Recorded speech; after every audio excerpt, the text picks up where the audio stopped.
Hello friends, welcome back to study कर। मैं हूं आपका दोस्त प्रभाकर। दोस्तों, आज हम आपके साथ डिस्कस करेंगे डेली करंट अफेयर्स में 29 मार्च 2022 से related most important current affairs. Lecture important है, आप बहुत ही ध्यान से सुनिएगा। अगर आप किसी भी कॉम्पिटिटिव एग्जाम की तैयारी कर रहे हैं तो उसके लिए आप स्टडी कर को फॉलो कर लें और बेल आइकॉन यानी घंटी वाला बटन जरूर दबा लें। अगर आप इस लेक्चर का पीडीएफ प्राप्त करना चाहते हैं तो पीडीएफ के लिए टेलीग्राम चैनल ज्वाइन कर लें, लिंक आपको डिस्क्रिप्शन बॉक्स में मिल जाएगा। दोस्तों, इस लेक्चर को आपको लास्ट तक सुनना है। लास्ट में कुछ क्वेश्चन पूछे जाएंगे तो उनके आंसर आपको कमेंट बॉक्स में जरूर देना है। चलिए फ्रेंड्स, पहला क्वेश्चन डिस्कस करते हैं, इंपॉर्टेंट है, ध्यान से सुनिएगा। नीति आयोग के निर्यात तत्परता सूचकांक 2021 में कौन सा राज्य प्रथम स्थान पर है? तो दोस्तों, उस स्टेट का नाम है गुजरात। अब ये निर्यात तत्परता सूचकांक क्या है, इसको आप थोड़ा ध्यान से समझिएगा। दोस्तों, निर्यात तत्परता सूचकांक का मतलब यह है कि कौन सा राज्य एक्सपोर्ट करने के लिए अच्छा वर्क कर रहा है। तो इसमें जो गुजरात स्टेट है वो बहुत ही अच्छा वर्क कर रहा है एक्सपोर्ट यानी निर्यात करने के लिए। दोस्तों, दूसरे नंबर पर जो स्टेट है वो है महाराष्ट्र और तीसरे नंबर पर जो स्टेट है वो है कर्नाटक। अगर हम टॉप 5 स्टेट की बात करें तो उसमें तमिलनाडु और हरियाणा भी शामिल हैं। दोस्तों, बात आई है नीति आयोग की, तो नीति आयोग से रिलेटेड कुछ इंपॉर्टेंट पॉइंट डिस्कस करते हैं, आप ध्यान से सुनिएगा। दोस्तों, नीति आयोग का गठन 1 जनवरी 2015 को हुआ था। इसके जो अध्यक्ष हैं वो हैं नरेंद्र मोदी और जो प्राइम मिनिस्टर ऑफ इंडिया है वही नीति आयोग के अध्यक्ष होते हैं। उपाध्यक्ष कौन है? तो राजीव कुमार हैं और सीईओ कौन है? अमिताभ कांत हैं। दोस्तों, जो नीति आयोग है वो सरकार का एक थिंक टैंक होता है, यानी उसे सुझाव देने का काम करता है। ठीक है, तो याद रखिएगा, सरकार के थिंक टैंक के रूप में किसे जाना जाता है? नीति आयोग को।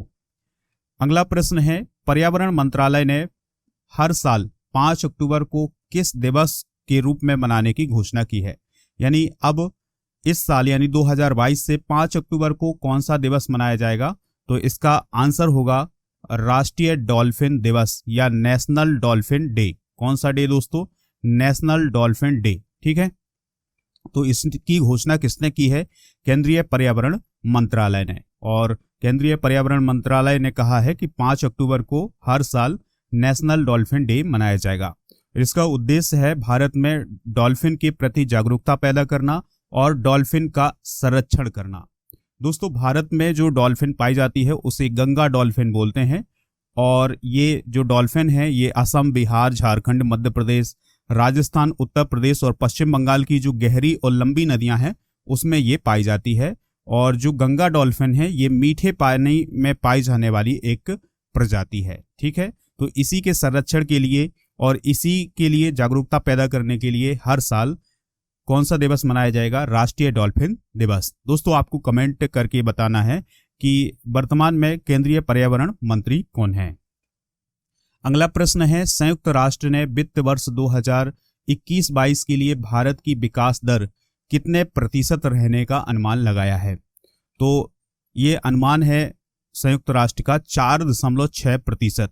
यानी संयुक्त राष्ट्र का कहना यह है कि 2021-22 में जो भारत की विकास दर है वो 4.6% की दर से आगे बढ़ेगी।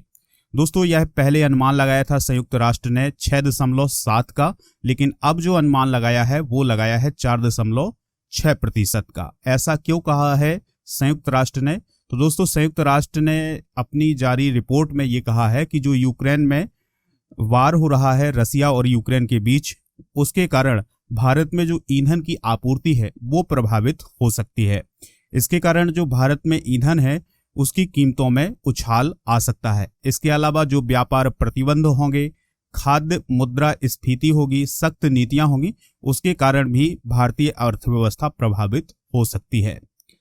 दोस्तों, बात आई है संयुक्त राष्ट्र की, तो संयुक्त राष्ट्र से रिलेटेड कुछ इंपॉर्टेंट पॉइंट डिस्कस करेंगे, नोट करिएगा आप। संयुक्त राष्ट्र की स्थापना हुई थी 24 अक्टूबर 1945 को। कब हुई थी? 24 अक्टूबर 1945 को। और इसकी जो स्थापना है वो विश्व शांति स्थापित करने के लिए की गई थी। ठीक है, याद रखिएगा। और जब इसकी स्थापना हुई थी तब इसके कुल मेंबर कितने थे? 50 यानी 50 मेंबर थे। और वर्तमान में जो मेंबर हैं वो है 193 यानी 193 देश इसके मेंबर हैं। किसके? संयुक्त राष्ट्र के। और इसका मुख्यालय कहाँ है संयुक्त राष्ट्र का? तो इसका मुख्यालय है न्यूयॉर्क, अमेरिका में। अगला प्रश्न है, किस देश की पहली महिला विदेश मंत्री मैडेलीन अल्ब्राइट का 84 साल की उम्र में निधन हो गया है? तो दोस्तों, मैडेलीन अल्ब्राइट किस देश की पहली महिला विदेश मंत्री थी? तो आंसर है इसका अमेरिका। तो अमेरिका की पहली महिला विदेश मंत्री मैडेलीन अल्ब्राइट का निधन हो गया है, ठीक है। और उनकी उम्र कितनी थी? 84 ईयर। उन्होंने बिल क्लिंटन प्रशासन के दौरान 1997 से 2001 तक राज्य सचिव का पद संभाला था। राज्य सचिव बनने से पहले अल्ब्राइट 1993 और 1997 के बीच संयुक्त राष्ट्र में अमेरिकी राजदूत के रूप में भी काम कर चुकी थी। दोस्तों, वर्तमान में वो जॉर्ज टाउन विश्वविद्यालय में स्कूल ऑफ फॉरेन सर्विस में प्रोफेसर थी। और वर्तमान में कौन है विदेश मंत्री अमेरिका के? तो दोस्तों, उनका नाम है एंटोनी ब्लिंकन, ठीक है। ये पॉइंट भी आप नोट कर लीजिएगा। और प्रेसिडेंट कौन है अभी अमेरिका के? तो उनका नाम है जो बाइडेन। और उपराष्ट्रपति यानी वाइस प्रेसिडेंट कौन है अमेरिका की? तो उनका नाम है कमला हैरिस। अगला प्रश्न है, किस भारतीय अभिनेता को अबू धाबी के यस आइलैंड का ब्रांड एम्बेसडर बनाया गया है? तो आंसर होगा इसका रणवीर सिंह। दोस्तों, जो रणवीर सिंह हैं वो अबू धाबी के यस आइलैंड के ब्रांड एम्बेसडर बने हैं। दोस्तों, अबू धाबी का जो यस आइलैंड है वो दुनिया में बेहतरीन इंटरटेनमेंट डेस्टिनेशन में से एक है। रणवीर यस है खास के वीडियो के जरिए यहाँ की खूबियों और एडवेंचर से भरपूर जर्नी की झलक दिखा रहे हैं वर्तमान समय में।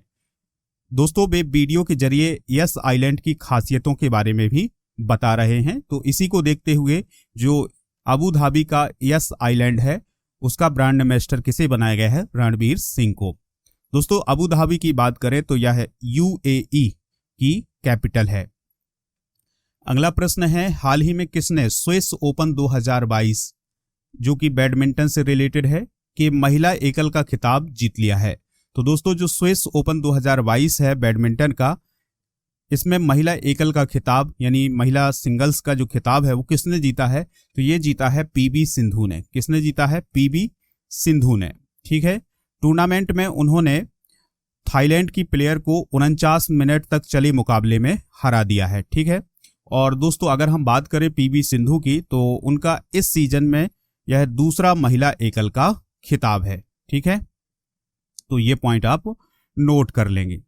दोस्तों, बात आई है पीवी सिंधु की, तो पीवी सिंधु ने 2016 के ओलंपिक और 2020 के ओलंपिक में मेडल जीते हैं। तो 2016 का जो रियो ओलंपिक हुआ था उसमें उन्होंने सिल्वर मेडल, और 2020 का जो ओलंपिक हुआ था टोक्यो में उसमें उन्होंने कौन सा मेडल जीता है? ब्रॉन्ज मेडल जीता है। और 2 लगातार ओलंपिक में मेडल जीतने वाली पहली महिला एथलीट या खिलाड़ी कौन है? पीवी सिंधु। तो ये सभी पॉइंट आप नोट कर लेंगे।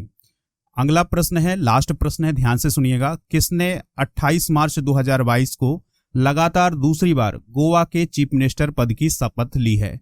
तो 28 मार्च 2022 को गोवा के चीफ मिनिस्टर के रूप में किसने शपथ ली है? तो उनका नाम है प्रमोद सावंत। क्या नाम है दोस्तों? प्रमोद सावंत। यानी गोवा के चीफ मिनिस्टर कौन बने हैं? प्रमोद सावंत बने हैं।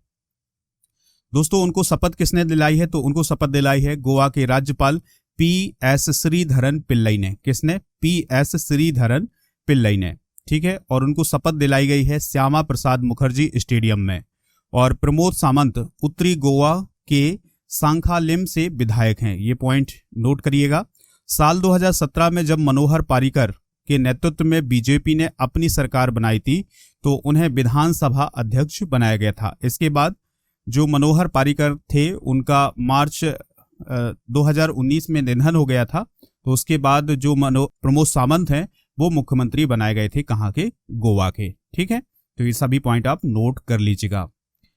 दोस्तों, अब हम आपसे कुछ क्वेश्चन पूछेंगे तो उनके आंसर आपको कमेंट बॉक्स में देना है। पहला क्वेश्चन है यूएई की कैपिटल क्या है? दूसरा क्वेश्चन है संयुक्त राष्ट्र की स्थापना कब की गई थी? और तीसरा क्वेश्चन है नीति आयोग के सीईओ कौन है? तो इन तीनों प्रश्नों के आंसर आप कमेंट बॉक्स में जरूर दीजिएगा, हमें इंतजार रहेगा आपके आंसर का।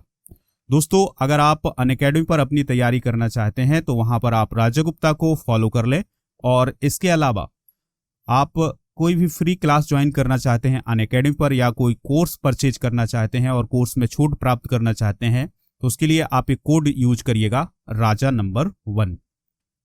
आपको हमें स्टडीकर को खबरी ऐप पर जरूर फॉलो कर लेना है। वहां पर आपको मोस्ट इंपॉर्टेंट ऑडियो लेक्चर मिलेंगे, तो आप खबरी ऐप पर हमें फॉलो कर सकते हैं। दोस्तों, अगर आपको ये लेक्चर पसंद आया है तो लाइक कर दें और सभी दोस्तों को शेयर भी कर दें, जिससे स्टडीकर को सपोर्ट मिल सके। मिलते हैं नेक्स्ट लेक्चर में। जय हिंद, वंदे।